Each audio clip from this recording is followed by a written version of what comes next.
Josephine knot is my favourite, it's my favourite, it's my favourite. Please learn how to do this because it's so beautiful.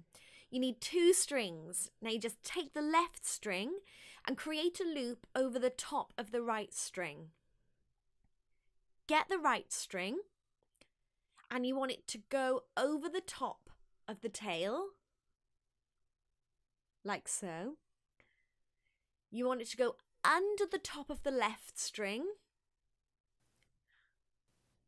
over the top, then under, then over the top. Under, over, under, over. And then pull the ends, all 4 of them.